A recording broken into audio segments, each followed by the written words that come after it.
भागवत शेरनी के दुग्ध के समान है। आप लोगों ने सुना होगा, शेरनी का जो दुग्ध है वो केवल स्वर्ण पात्र में टिकता है। अगर किसी अन्य पात्र में उसे रख दिया जाए तो पात्र विदीर्ण करके निकल जाता है। इसलिए भागवत सुनने से पहले पात्रता होनी चाहिए। आप लोगों ने भी भोजन किया और जैसा मैंने कहा था, स्वच्छता का आप लोगों ने ध्यान दिया। जगह जगह आजकल सफाई अभियान चल रहा है। ये भागवत भी है ना, सफाई अभियान है। आप कहोगे महाराज कैसा ये सफाई अभियान है? जिस प्रकार से आप अपने घर में झाड़ू से घर का कचरा साफ करते हो, ऐसे ही वक्ता अपनी जिह्वा रूपी मार्जरी से श्रोता के मन मस्तिष्क में, अंतःकरण में जो कलमशता है वो उस मार्जरी से, झाड़ू से साफ कर देता है। इसलिए ये भागवत हमारे मन को शुद्ध करती है, हमारे अंतःकरण को शुद्ध करती है। यही भागवत का महात्म्य है।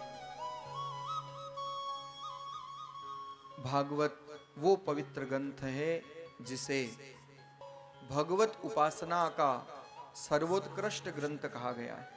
स्वामी रामचरण जी महाराज ने अपनी अनुभव वाणी में बहुत सुंदर सिद्धांत दिया कि मेलो कपड़ों मेल सू और कदे न उज्जवल थाय, राम चरण साबुन दिया और मेल दूर होई जाए। आपके कपड़े जब मेले हो जाते हो तो आप क्या करते हो? साबुन लगा करके साफ करते हो।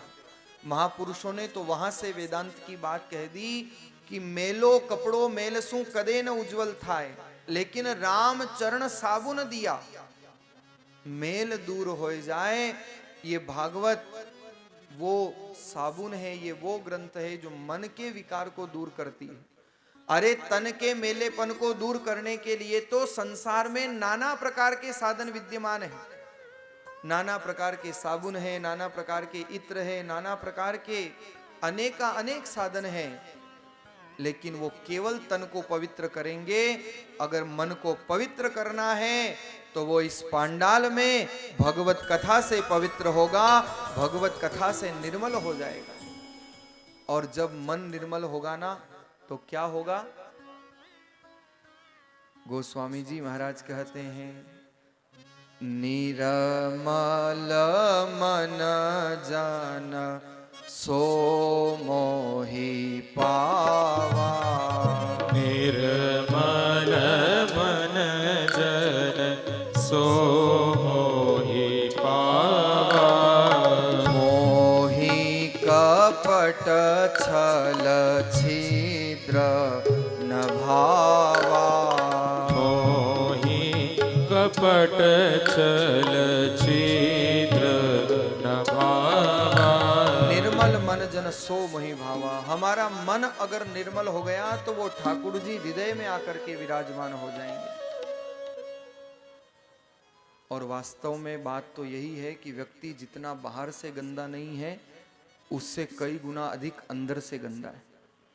अच्छा, जितनी मातृशक्तियां यहां बैठी है, आपसे एक प्रश्न मैं पूछता हूं, कितनी मातृशक्तियां हैं जिनके जीवन में बर्तन मांजने का काम पड़ा हो?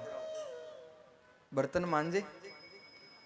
ये बोल रहे हैं महाराज रोज ही यही काम है, रोज बर्तन मांजने पड़ते हैं।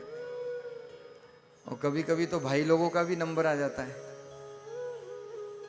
अच्छा देखो, ये जो बर्तन मांजने की प्रक्रिया है ना, ये भी जीवन में एक संदेश देती है। आप जब बर्तन मांजते हो, भोजन बनाते हो, भोजन बनाने के बाद उसको साफ करते हो, तो मुझे ये बात बताओ कि अंदर कितने हाथ फेरते हो और बाहर कितने हाथ फेरते हो? अंदर तो एक बार हाथ घुमाते हो, बाहर तो एक बार हाथ घुमाते हो, और अंदर 4 बार हाथ घुमाते हो। क्यों? क्योंकि बर्तन अंदर से ज्यादा गंदा होता है। तो ये शरीर है ना, ये भी बर्तन ही है, और उस परमात्मा ने ये बर्तन देकर के हमें भेजा है। बाहर से तो इसको रोज साफ करते हो, रोज नहलाते हो, रोज खूब इसकी सेवा अर्चना पूजा करते हो, लेकिन जो हमारा अंतःकरण है, जो हमारा मन है, ये जो इसका आंतरिक भाग है, ये काम क्रोध लोभ मोह मद मत्सर से जो आतप्त है, इसको अगर साफ करना है तो वो केवल भागवत रूपी साबुन से साफ होगा। और जब मन साफ हो गया तो भगवान की कृपा हो जाएगी, भगवान की सन्निधि मिल जाएगी। इसलिए ये वो परम पवित्र ग्रंथ है जिसको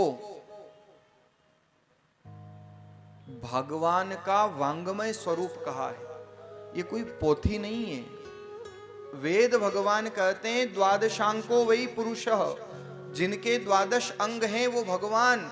और भागवत में द्वादश अंग के रूप में द्वादश अध्याय हैं। इसलिए कहा कि तेने य वांगमयी मूर्ति प्रत्यक्षम वर्तते हरि।